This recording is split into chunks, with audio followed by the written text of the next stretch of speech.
Hello, hello, hello, hello. Welcome. This is Philip Carr-Gomm, and this is Tea with the Druid. Welcome, everybody. I am clicking some buttons, and I can see everybody arriving in the forest clearing. This is wonderful. People who've come all the way from Sweden and Oxfordshire and London and Edinburgh and the Catskill Mountains and Denver and Portugal and Crouch End. And how lovely, and Groningen in the Netherlands, and Tucson, Arizona, and South Wales, and Amsterdam, and Bonn in Germany, and Durham, and Landovery. Yeah, so how great. And New York, hooray, and Grenada in the Caribbean, and Lincolnshire. Hello, welcome, welcome, welcome, welcome, everybody. Lovely to see you all, to be with you. When I say see you, of course, I can't see you. That's the one thing I would love. Wouldn't it be fantastic if we could see everybody? We could do Zoom calls, I guess, and we could all be in tiny little postage stamp sizes, but then there's something about the accessibility of doing it in this way that I think is good. I'm going to start off by thanking Dave and Kerry. I've been away in Holland near Amsterdam working for a couple of weeks, so they very kindly did the last 2 teas with a Druid, and they were fantastic. Thank you so much to both of you. That was brilliant. It's lovely to know that I have such trusty colleagues who can step in and do wonderful teas, as many other guests have in the past. So here, just maybe let's just have a think at the moment, and either say how you're feeling in the moment. That's always a nice way to include oneself. Just say, however you're feeling. Or you might like to, if there's a particular thought that's been running through your mind, if there's a particular idea or thought that has been a sort of theme for you over the last few days, perhaps, maybe share that. That would be interesting to see what theme is coming up for you, because I always think these sharings are kind of win-win situation, because when they're the same, we go, I resonate, and I feel similarly, and we get a nice feeling of community and connection. And when they're different, that's interesting too, because it hadn't occurred to us. So it's very different from how we're feeling, or very different from what we're thinking. Boundaries and how to respect and understand them. Thinking of choice of farm, hot and tiring. Thinking about a change of career. Hot and tired, where next? Excitement for the future and the lovely autumn. Happy, tired but content. Scorched nature to cooler nature. Tina feeling unsettled. Lisa, so it's happening so fast. Lisa feeling I feel free. Vitality. I need to write my body review and words are escaping me. Excited and scared. Feeling let down, been blackberry picking, so grateful for nature's bounty, contented, recuperating but creative, the edge of summer coming. Pat Butler, definitely reminders to slow down. We've had 2 extended, unexpected power outages, frustrated at the lack of progress with climate change. Excited to be going to Kaimabon this week. Gosh, Susan, that's going to be fantastic. It's such a beautiful place. Oh, gosh, everybody's contributing so fast. Looking forward to starting my Druid grade soon. Teeming with inspiration, tired but excited, feeling at ease. Hoping for more rain in England to revive the scorched land. It's incredibly dry at the moment. Rain is on its way. I know it's been pouring with rain up in Scotland, and I believe we're due some rain down here in the south towards Wednesday. Lots of change in the world and the season. Serious thoughts of selling my home. Gosh, this is so interesting. And this is marvelous. I don't have to do anything. I can just sit here and read everything you're writing. This is fabulous. Disconnected, Godfrey. Feeling more energy than I have in a while, hoping it stays. Peaceful in a gentle breeze in my Washington State garden. Fantastic. Post-COVID has really encouraged slowing down and focusing better. So I'm going to do keep them coming in because they're lovely to read. And I always go back and read these afterwards. And other people do, I'm sure, you know, and your comments stay up for kind of ever, I suppose, for as long as the internet exists. So do keep adding to this, but I'm going to stop there. Somebody mentioned slowing down, and then somebody else just mentioned how the pandemic had helped us to slow down. So I want to share with you how I'm feeling. So I've been working really hard, been very exciting, very energetic, wonderful, extraordinary, fabulous time, but also tired. And towards the end, somebody read out a letter which gave this quote, and I wasn't sure where it came from. So saying, the times are urgent, so let us slow down. And that absolutely struck a chord in me. The times are urgent. That's exactly how I feel. I mean, the world's in such a state. And the call is to slow down. And that's counterintuitive because, of course, when we think of things being urgent, we think, my God, what must I do? And I want to rush into action. And how can I save the planet? How can I save humanity and save species that are becoming extinct and save habitats and so on? So when our habitual response to urgency is to speed up. But there's a huge wisdom, I think, in slowing down. I don't know whether you have this response. I may be fooling myself here. But I think when crises have happened in my life, dangerous situations and dramas, I find myself naturally slowing down in order to be as effective as possible. I don't do it consciously. It just happens. I slow down, and it's as if that gives me time to make the right response. And in fact, I've got a colleague who was running the transpersonal section of the British Psychological Society, and he wrote a paper or an article or possibly a book he's working on. But he did an article in the journal about people in times of crisis and their experience of time and this phenomenon that time seems to slow down. And he invited contributions. So I immediately came to mind a time when I fell down a hole inadvertently in New Zealand. And I had this experience of time slowing down. I had said goodnight to some friends after doing a workshop in Auckland, and I had walked up a flight of stairs. So I'd gone up one flight, and the door ahead was the way into my bedroom. I had a mug of hot tea in one hand, but somehow I got disoriented. It was pitch dark, and it was outside. It was at night. And I turned to my right and opened the door and stepped forward. And there was nothing there, and I fell down a floor. And strangely enough, I felt I wasn't worried, and I should have been, but I wasn't. And I fell down, and time seemed to go straight. It seemed to take forever. It probably took like 5 seconds or something. Boom, down on the floor. So I've had that experience of time slowing down, and people apparently have it in accidents and in all sorts of places. But in other situations, I've noticed that slowing down as well. So maybe there's some interesting kind of process or dynamic or need hidden in there about slowing down. And as we see the world in crisis, perhaps we need to follow that intuition or urge to slow down. And if we don't, perhaps we need to kind of encourage ourselves to do that and not to respond reactively. So this has stayed with me in the last few days. I've been thinking about this, and just before we began the teas, well, an hour ago, I thought I'd Google who the source of the quote was, because it's always interesting and good practice to quote your sources. So I typed in "the times are urgent, we need to slow down." And I came across a very interesting guy called Bayo Akomolafe, he calls himself a recovering clinical psychologist and a philosopher. He's from Nigeria. He lives in India. He was teaching at Schumacher College back in 2018. I don't know where he is now. But there was a YouTube clip, a little 8-minute YouTube clip of him talking about this. And I'll pop it up on my blog alongside the recording of this. I'll put this YouTube clip as well.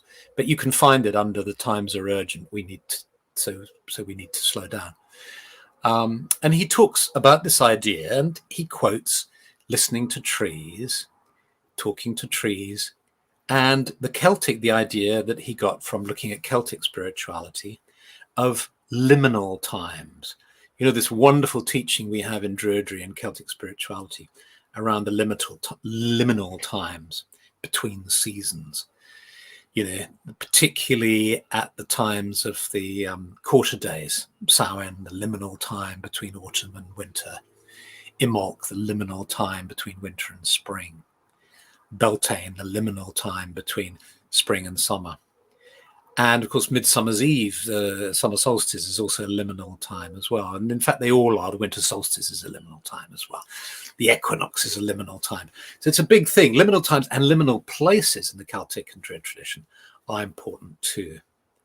It's where we get closer to the gods, where we get closer to the spirit world, where we get closer to a deeper level of meaning. And in a way, many forms of spiritual work are designed to encourage us to approach these liminal spaces and to perhaps travel into other worlds, to alter our level of consciousness or state of consciousness in order to gain wisdom, in order to recuperate, in order for us to bring back gifts to this world.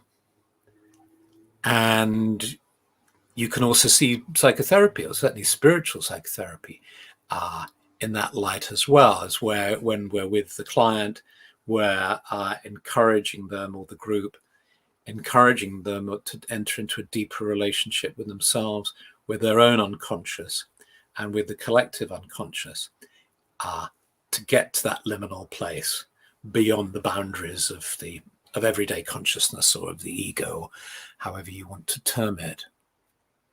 So it was lovely to see, and in fact, I found an article that I'll give the link for that as well, about post-activism. He sort of talks about how we need to sort of go beyond the kind of activism that we engage in now with NGOs and so on, that it's, you know, he applies Einstein's idea of not approaching a problem at the same level that the problem at which the problem was created, and that somehow so much of activism, whilst being of course of value and well-meaning and all the rest of it, is kind of playing that game, and that we somehow need to go to another level. And how to gosh, I'm seeing Jane Rowan's quote about yes, thank you, Jane, that's going to be so interesting to read. I should never do that. I should never glance at the comments because they're all so amazing. Yes, a different way of doing activism. That's his encouragement. So really interesting stuff that isn't just open to the accusation of navel gazing, or, you know, again, people talking about levels of consciousness while the world burns or something like that. That's not the point. It's a point about how can I be more effective in the world, be of more value to others, to the world, and to myself. And how can I really immerse myself in the understanding that I am a relational being. I'm in relation to nature. I'm not a separate part, and then looking at my relationship with the outside world and with trees and with other people and with my higher self and my lower self. The invitation is to dissolve that and say, no, I am part of a network of relationships. There are all these wires crossing like the mycelium under the ground, and at one level, I'm just a sort of nexus or node in this web of connections. And how can I resource myself deeply, so to be of value. So I thought, let's walk our talk, let's slow down, and let's have a meditation where we do exactly that. And in the middle of the meditation, if it feels right, I reserve the right to change my mind as I'm doing this in case it just feels not right. But if it feels right, I will read you a section from the Radiance Tantra. It's a sort of interpretation and translation from an 7th to 8th century tantric text known as the Radiant Sutras. But this is an interpretation and translation by a chap called Lauren Roshi. And I'll read it out at a moment. Okay, so let's just imagine, as we often do in these meetings, where we're quite aware of the fact that we're sitting here in front of our computer screens or phones or tablets. And this is the reality. Our bodies here, the screen there in front of us. And the invitation is to maybe close your eyes, just to go inwards, to make it easier to concentrate. And just completely accepting the reality of where you are physically now. At the same time, allowing yourself to become aware of a shift in consciousness, of gradually allowing that sense of being in front of your screen to fade as you become aware of moving into a sacred grove, a clearing in the forest, a beloved pet place of the Druids, a sacred place in the heart of nature. And you might already be seated there in your imagination, or you may need to sense yourself just walking through the trees, coming upon this glade. It's evening, it's twilight, so it's starting to cool down now. The sky is turning indigo. The first stars are appearing in the sky. And you come into the clearing and you seat yourself by a tree where it feels the most comfortable for you.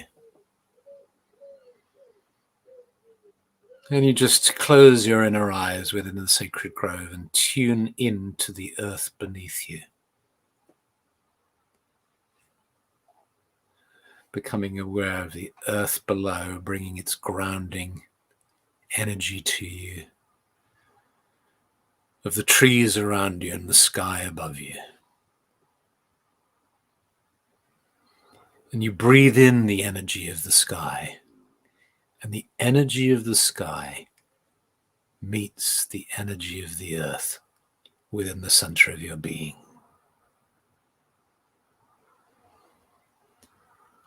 And you imagine now that you are becoming at one with the tree. You're becoming a tree yourself. If it feels okay for you, the invitation is to just merge with the tree you're seating by, or to become a tree yourself, just seated here in the grove.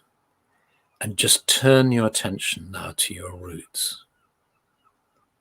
Just gradually move your awareness down into the soil and just sense your roots going deep. And you can feel the soil alive all around you. You can feel the dry earth. It's been very dry. But you can feel all the creatures living in the earth.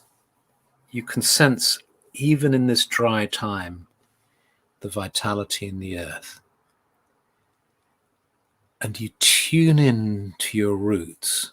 You become aware of your tap root. And follow that root down and even allow it to push more and to grow a little, a bit like in time-lapse photography. Just allow a sense of that root going down and down to find water, to find the wellspring of life-giving water and energy deep down in the earth.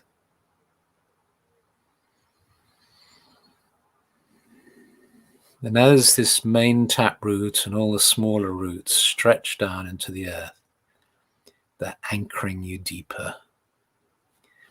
As the roots come to rocks, At first, they sense them as obstacles in their path downward. But then the roots realize that they can just slowly curl around the rocks, and instead of being obstacles, they act as anchors to stabilize you even more within the soil. Down you go, stable, anchored, deep down, finding the water, and then gradually sensing the water rising up your roots. And as the water rises up and as it travels up your roots, you sense the connection to the mycelium, the connection that connects you to all of the forest. And you send some of that water out to your brothers and sisters and younger ones in the tree community, sharing the water supply, supporting each other, energy flowing up and outwards to your fellow trees, up into your own trunk, and sensing now that water flowing up into your trunk, bringing you refreshment and energy. Up your trunk, up into the crown of your tree, sensing your branches now, the green leaves, and sensing the moon and starlight on your leaves.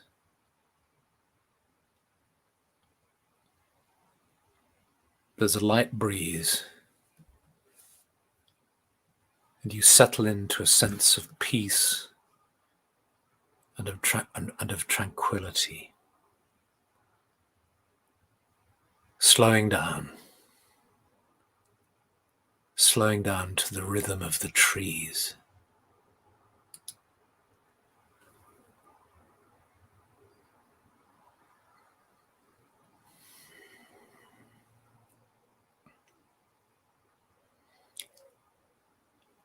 And as you center yourself as a tree, center yourself also in your heart. You might sense this as a particular part of the tree. Maybe your awareness moves from the crown down a little into the trunk. Maybe you're aware more of your body now, but just be centered there as you slow down.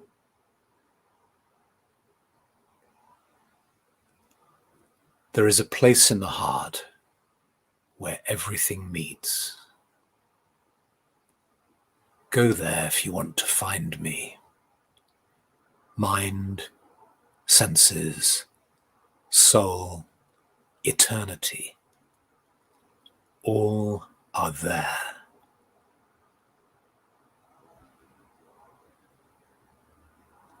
Enter the bowl of vastness that is the heart. Give yourself to it with total abandon.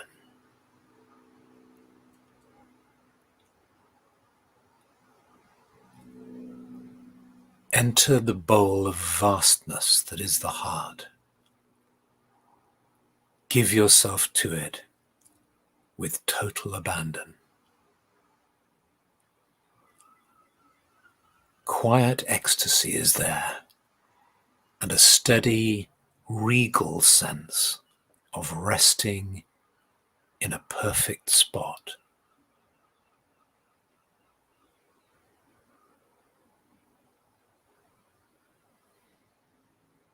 Quiet ecstasy is there, and a steady, regal sense of resting in a perfect spot.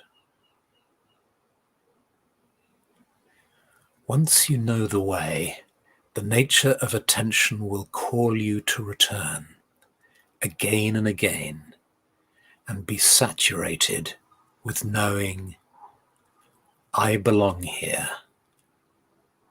I am at home here.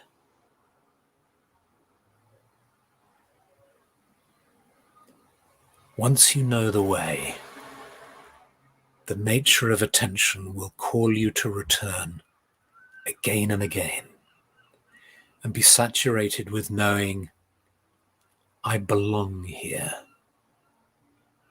I am at home here.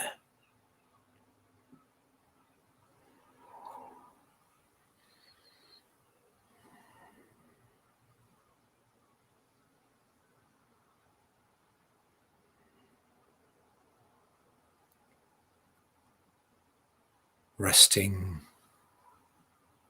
sleeping, dreaming,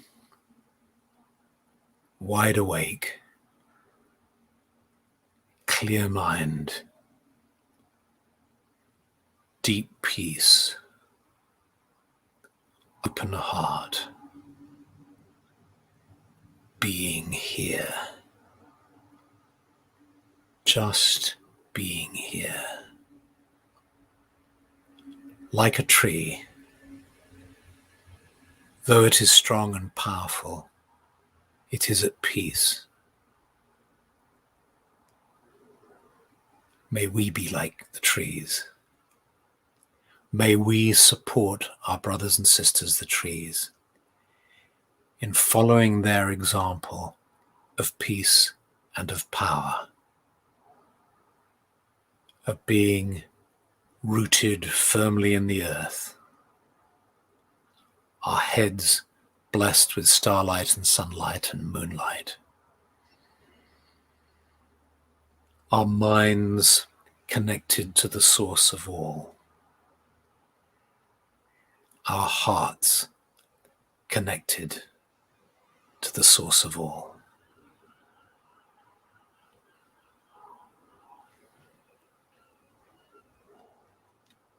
And knowing that we can return to this state whenever we wish, to return if we wish again and again, knowing that we belong here and are at home here. You gradually allow your awareness of being the tree in the sacred grove, surrounded by your community of fellow trees and fellow grove members. You gradually allow your awareness of the sacred grove to fade as you become aware of being seated, facing your screen, fully present, here and now. And when you feel ready, you open your eyes.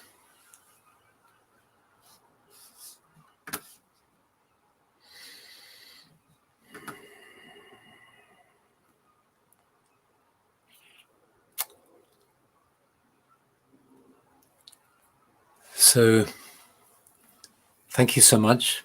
Thank you for being you. Thank you for being here.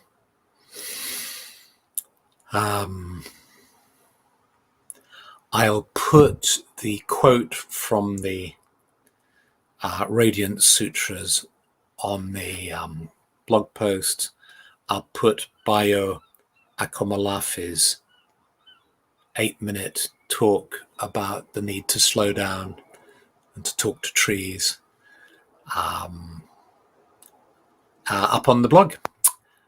And yes, so very many blessings to you. I'm really looking forward to reading your text, your messages. And next week, I'll see you again. I'll be up in Edinburgh. And that'll be fun talking to you from Edinburgh. And very much look forward to seeing you then. In the meanwhile, have a very beautiful week. And I think the one thing about this warm weather is it encourages you to slow down. It's kind of hard to rush in this sort of weather, isn't it? So very many blessings, much love, and see you again next week. Okay, bye.